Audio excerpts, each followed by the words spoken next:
Dans laquelle vous parlez. Oui. Oui, merci beaucoup. Merci à tout le monde, fans, les journalistes qui sont ici, parce que tout le monde. Yego, murakoze cyane, murakoze mwese ku bafana, ku ba journalistes, ku banyamakuru. Sont des professionnels et il faut respecter le travail de tout le monde. Moi, uburyo mu gukora ibintu giprofessionnel, tugomba gufelicita buri muntu wese. si tout le monde est déjà au courant, j'ai parti au Brésil pour régler une situation de ma santé, c'est pas grave. Urebye nagiye muri Brazil kubera impamvu z'uburwayi, ntago bikomeye cyane. C'est pas grave, j'ai fait tous les examens là-bas, tout va bien. Je dois sauf faire un nettoyage et mon oeil, c'est tout. OK, mais j'ai besoin. Nakoze ibizamini byose ariko urebye zari impamvu z'amaso yanjye ni ibyo ngibyo. De temps, je ne peux pas faire ça matinée à cause du match. OK? Então il y a deux matchs importants aujourd'hui et le match de ariko kubera yuko nakomeje gukurikirana ibya match y'uyu munsi, yari match y'ingirakamaro. Pour finir le premier tour. Et même il y a des gens qui ne savent pas, mais je vous dis, chaque jour, je parlais avec mon staff technique. Vous avez ariko hari by'ingenzi kuko buri munsi mvuga kuri staff yanjye ya technique, kuri staff ya coaching tu. compris? Moi, Salam, Corneille et André. Jewe, Salam, Colonel na André. OK, pourquoi? Parce qu'on a déjà travaillé ensemble. Cette ati kubera yuko dukorera hamwe. Commission technique, cette staff technique, il a déjà gagné beaucoup. Il a déjà gagné beaucoup avec le Simba, la Tanzanie. On était parmi les 5 meilleures équipes d'Afrique, OK, avec cette commission technique, OK. On était champion avant, beaucoup de titres ici au Rayon, la première fois que j'ai travaillé ici, OK. Donc, c'est pour ça maintenant, je suis content. Chaque jour, on s'appelle, on parle du jour. Là-bas du Brésil, j'ai reçu des informations, j'ai dit, le jour X, elle est où? Et ne pas arriver, non. Par exemple, on a réglé tous, OK, avec la parole, avec la vidéo, on a préparé tous pour l'équipe d'aujourd'hui qui a commencé le match. Tu regardes que normalement, on commence avec parfois 3 attaquants. J'ai commencé le match avec quoi? 12 attaquants et j'ai fait jouer au milieu de terrain. Beaucoup de jeux techniciens, vous avez compris? Mais on fait ça par téléphone, on fait ça pour vidéoconférence. C'est pour ça que je suis très content. Félicitations à tout le staff technique qui restait ici, OK? C'est pas facile. Qui a commencé le match, tu regardes que normalement, on commence avec parfois 3 attaquants. J'ai commencé le match avec quoi? 12 attaquants et j'ai fait jouer au milieu de terrain. Beaucoup de jeux techniciens, vous avez compris? Mais on fait ça par téléphone, on fait ça pour vidéoconférence. C'est pour ça que je suis très content. Félicitations à tout le... Ati nakomeje gukora cyane atari ukuvuga ngo abataka babiri, ahubwo abataka atari ukuvuga abataka batatu, ahubwo kwataka ari babiri. Rero bakaba bakomeza mu gice cy'ikibuga, icyo ngicyo niyo mpamvu nshima buri wese, kandi ibyo byose byakorewe kuri telefone, niyo mpamvu nshima à tout le staff technique qui restait ici, OK? Staff technique cyane yasigaye hano. C'est pas facile, mais avec le soutien du coach, OK? Ntago biba byoroshe pe, ntago biba byoroshe. Ça, c'est la première chose très positive. C'est pour ça, pour moi, qui dit une très joyeuse idée. Parce qu'il y a beaucoup de gens qui parlent beaucoup.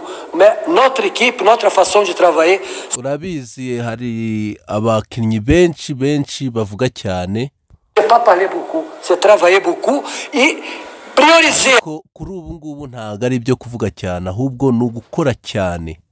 La formation du bon jeu, c'est pas sauf pour le Rayon, c'est pour le foot du Rwanda. Vous avez compris? Donc c'est ça. Ibi ngibi ntago ari ukubera ku mpamvu za Rayon Sport ahubwo ni ku mpamvu za football y'u Rwanda. Objectif. Je suis content, on a très bien joué. On a très bien joué. On a Njyewe ndashimira cyane cyane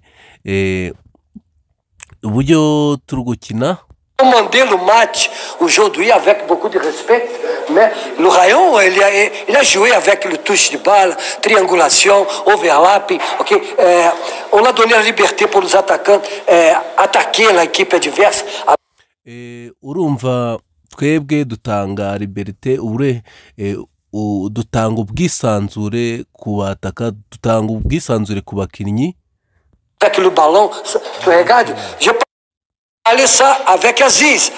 Avant de rentrer, j'ai dit, tu vas recevoir la balle, tu vas attaquer ton opponent avec le ballon, avec ton talent. Yewe na Aziz uje vuba twamwumvisha uburyo ki agomba kwataka adversaire kandi cyane akihutisha ballon. L'équipe adverse a reçu le carton rouge. Vous avez toutes sortes de choses qui sont très positives. Félicitations aux fans. Ariyo mpamvu mwabonye ikipe twaduhanganye byayiviriyemo kubona ikarita y'umutuku. Parce qu'il y a beaucoup de gens qui m'appelaient au Brésil, je parlais avec vous hier à propos de ça. Beaucoup de gens là-bas. Abakinnyi benshi twagiye tuvugana cyane ndi muri Brésil bari basigaye hano. Mon Instagram, et pour coach, on a besoin de toi. Viens nous aider. Vous avez compris? Donc, ce sont des choses comme ça. C'est pour ça que nous sommes en train de gagner. Regarde, il y a beaucoup de ni gutyo tugomba gukora kugira ngo dutsinde. gens qui parlent. Regarde, ça fait à peu près 6 mois, 5 mois et demi que Rayon gagne un point. C'est amezi atanu ndi muri Rayon utsinda. Il gagne 3 points. Vous avez compris? Donc, c'est pas chaque jour que ça arrive ça. Il faut valoriser, il faut respecter beaucoup le jour. Parce que n'oubliez pas, on a... Ariko icyambere ugomba kubaha buri wese ukakubaha abakinnyi.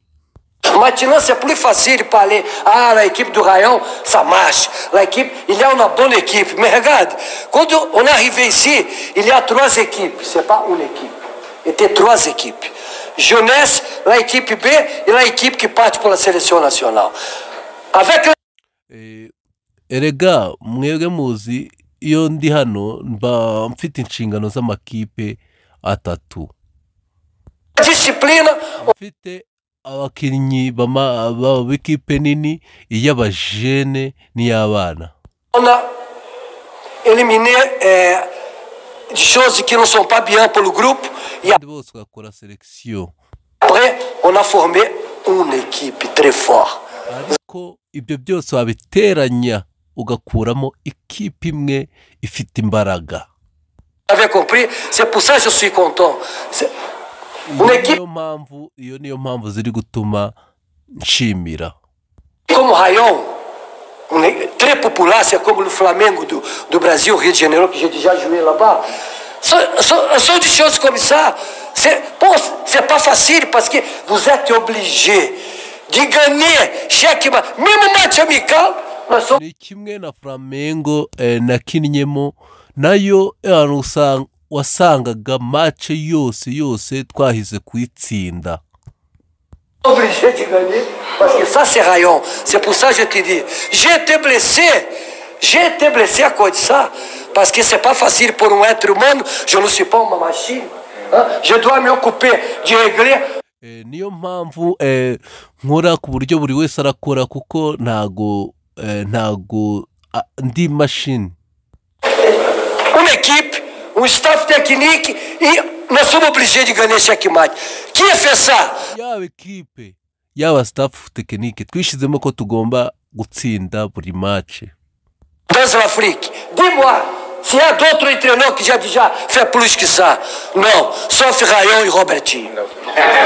Yewe muri Afrika yose mumbwire indi kipe ishobora kubikora ibyo byose ugasanga amezi 10 iyo kipe itsinda match yose nta yindi rero uretse Rayon Sport ya Robertinho. Mumbwire yindi. C'est la vérité. C'est la vérité. Ndi kubabwiza ukuri. Oui. On fait le Hein? Le coach. Coach, Vale. nous sommes dans le mercato de janvier. Est-ce qu'il y a quelques positions que vous avez besoin de renforcer dans cette petite mercato? Oui. umunyamakuru aramubaza ati urabizi tugeze mu gihe cya merikato ese hari imyanya ukeneyemo abandi bakinnyi kuri pozisiyo runaka hari indi myanya waba ukeneyemo abakinnyi muzongeramo abakinnyi Il y a. aravuga ati yego imyanya irahari Il y a trois positions que nous sommes en train de chercher.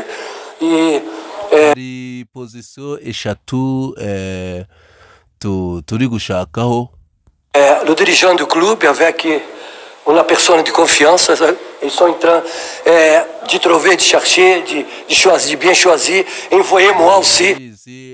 hari abadirija ba ekipe bagomba kwitegereza neza bagashaka abakinnyi bashishoje n'ubushishozi bwinshi nanjye nkabafasha Le highlight pour voir, parce que j'ai l'expérience dans l'Afrique, je connais beaucoup de cyane nkabafasha kuko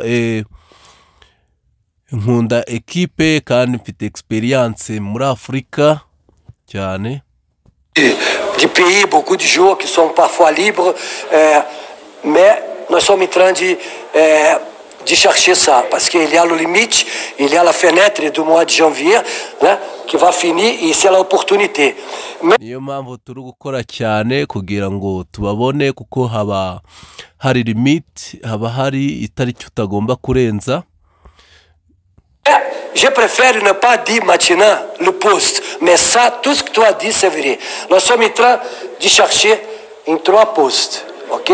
Parce que yewe ndabona tugiye gushaka poste eshatu il y a des secteurs qui sont très importants, comme le rayon, avec le coach, avec le staff technique. Un joueur pour le côté offensif, il faut chercher, et tu sais que le jeu offensif, ça coûte cher. Parfois, il y a un peu de difficulté, ni ibyo ngibyo rero ni ibyo ngibyo Robertinho yatangaje kuko yavuze yuko bafite poste eshatu bagomba kongeramo abakinnyi cyane cyane mu gice cy'ubusatirizi murakoze mwamuri kumwe mukore subscribe mwamuri kumwe na Hello Sport TV Rwanda akaryoha nakagaruka merci beaucoup.